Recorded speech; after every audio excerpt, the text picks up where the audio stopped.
ሰላም ጋይስ እንዴት ናችሁ? ዛሬ የመጣሁት የተሰማኝን ነገር ለአመታቶች የደበቁትን ሚስጥር ልነግራችሁ ነው የመጣሁት። አይኑ ሪሌሽንሺፓችን ድብቅ ነበር፣ ኦፊሻል አላደረግነውም። እሱም የኔ ጥፋት ሊሆን ይችላል አይሆንም ይችላል አላውቅም። ሜቢ አሁንም ማወራላችሁ ወሬ ብዙ ወሬ ስላለ ነው። እና ከጆን ዳንኤል ጋር ሪሌሽንሺፕ ውስጥ ነበርኩኝ።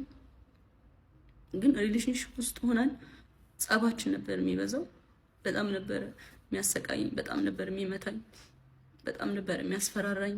ከኔ ጋር ከተለያየሽ አጠፋሻለሁ፣ ከቲክቶክ ትጠፊያለሽ፣ ላይቭሽን አዘጋዋለሁ፣ መስራት አትችይም እያለኝ ለአመታት እያስፈራራኝ ኑረናል። እና አሁን ትናንትና ደግሞ አካውንቴን ባን አድርጎታል። ብዙ ጊዜ ስንጠላ የመታኝ አሉ ቁስሎችን ስክሪንሾት አስቀምጥላችኋለሁ እዚህ ጋር። እና አሁን የመጣሁት እንድታስጠነቅቁልኝ ነው። እኔ ምንም አልፈልግም፣ ድራማ አልፈልግም። እኔ የማስተዳድረው ቤተሰብ አለኝ። እኔን የሚጠብቁ ከኔ የሚጠብቁ ቤተሰቦች አሉኝ። ለእነሱ ነው የምኖረው።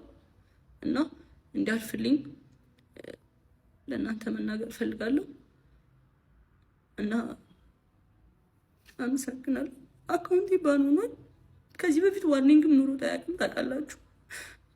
አሁን ትናንትና ማታ 9 ሰዓት ላይ ነው የተዘጋው። ምንም አድርጌ አይደለም። እና ከአመታት በፊትም ላይቬን ሁሌ ነበር የሚያዘጋብኝ። ይሄ ማስረዳ አለ። ቲክቶክ ላይ ብዙ የሚያውቁኝ ሰዎች አሉ፣ እነሱም ያውቃሉ። ሁሌ ላይቬን ያዘጋው ነበረ።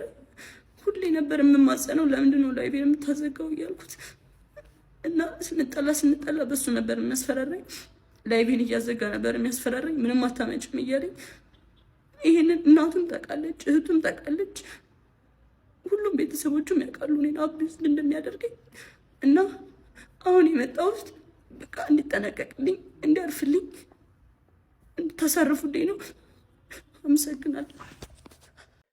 ህይወት ግን አታስቅም?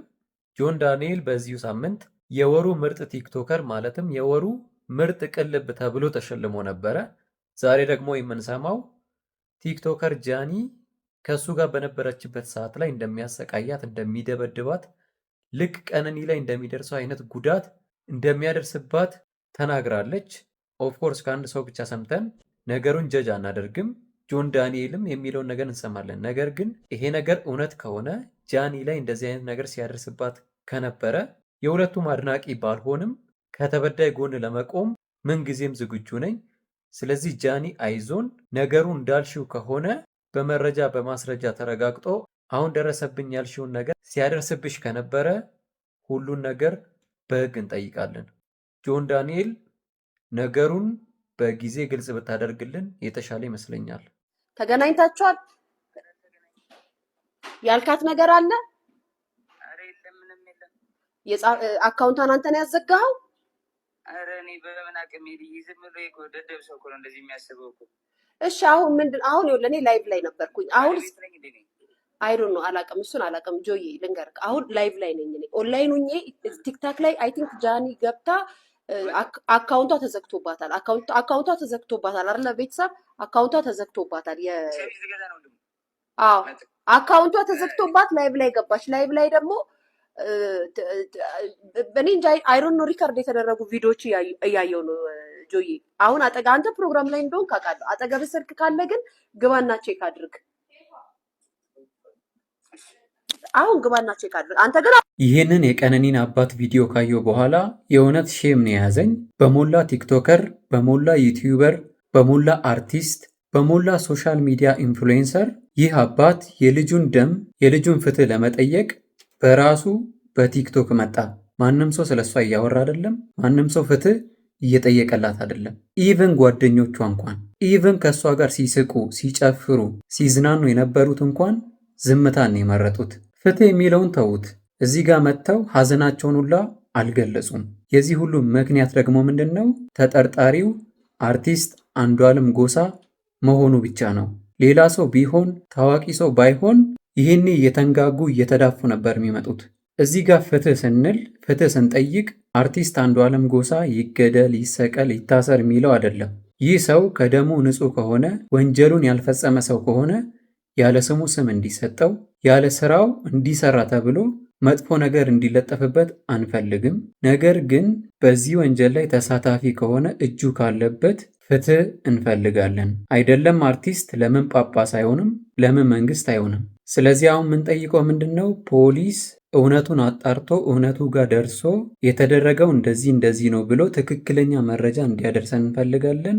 ተጠርጣሪው ንጹህ ከሆነ ይለቀቅ፣ ወንጀለኛ ከሆነ ፍትህ ለቀነኒ።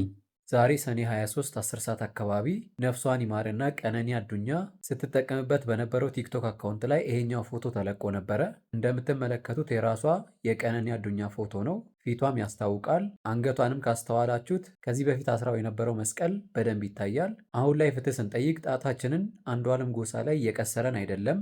ፍትህ ስንል አርቲስት አንዷለም ጎሳ እጁ ካለበት ወይንም ደግሞ ይህንን ወንጀል ፈጽሞ ከሆነ በማስረጃ ተረጋግጦ ተገቢው ፍርድ እንዲካሄድ እንፈልጋለን። በተቃራኒው ደግሞ አርቲስት አንዷለም ጎሳ ከደሙ ንጹህ ከሆነ ልክ እንደዛው በደንብ ተረጋግጦ በማስረጃ ተረጋግጦ በነፃነት እንዲኖር ሳይሸማቀቅ ደረቱን ነፍቶ ከደሙ ንጹህ እንደሆነ አረጋግጦ አስረግጦ ልናይ ይገባል ብዬ አስባለሁ። እንደዚህ አይነት ነገሮች ተደባብሰው ፍትህ ሳያገኙ ትክክለኛና እውነተኛ ነገራቸው ምን እንደሆነ ሳናቅ በጣም ለበርካታ ጊዜ እያለፈን እንገኛለን። ይህ መቀጠል የለበትም። ወንጀሉን ያደረገው ማንም ይሁን ማንም፣ ሚኒስትር ይሁን፣ አርቲስት ይሁን፣ ሰባኪ ይሁን፣ የትኛውም ሰው ይሁን ከደሙ ንጹህ ከሆነ ንጹህነቱ ተረጋግጦ በሰላም መኖር አለበት።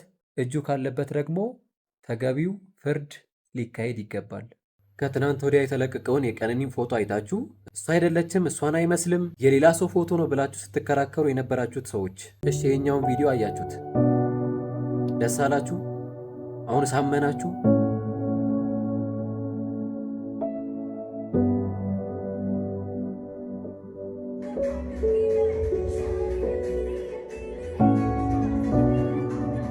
ከጀምሩ እንደዚህ አይነት ሰዎች ቀነኒ ስትገደል የሚያሳይ ቪዲዮ እንኳን ቢያዩ አይናቸውን፣ ጆሮአቸውን፣ ጭንቅላታቸውን የደፈኑ ሰዎች እንጂ ለማመን የቀረቡ ለእሷ ያዘኑ ሰዎች አይደሉም። ለማንኛውም እኔ ደግሜ ደጋግሜ ላለው ሕሊና ያለኝ ሰው ነኝ። አይን ያለኝ፣ ጆሮ ያለኝ፣ እግዚአብሔርን የምፈራ ሰው ነኝ። እቺ ልጅ ብትገደልም ባትገደልም ከመሞቷ በፊት በጣም በርካታ ድብደባ፣ በጣም በርካታ ስቃይ፣ በጣም በርካታ ችግር ውስጥ ያለፈች እንደሆነች እየወጡ ያሉት መረጃዎች ያሳያሉ። የተፈጠረው ምንም ነገር ይሁን ምንም መረጃ፣ ማስረጃ፣ የተረጋገጠ ነገር እንፈልጋለን። እዚህ ጋር እየጠየቀን ያለነው እከሌ ይታሰር፣ እከሌ ይገደል፣ እከሌ እንደዚህ ይሁን የሚለው አይደለም። ምንም ይሁን ምንም የተረጋገጠ ነገር እንፈልጋለን። ስለ ቀነኒ አዱኛ ለአንዴና ለመጨረሻ ጊዜ ቪዲዮ ልስራ። ማንም አልገደላትም፣ ከፎቅ ላይ ወድቃ ነው የሞተችው ያላችሁኝ ሰዎች፣ እሺ አልተገደለችም፣ ራሷ ወድቃ ነው የሞተችው። እሺ ተቀበለን። አሁን እየወጡ ያሉትን ፎቶዎች ማለትም እነዚህን ፎቶዎች ማን ያነሳቸው?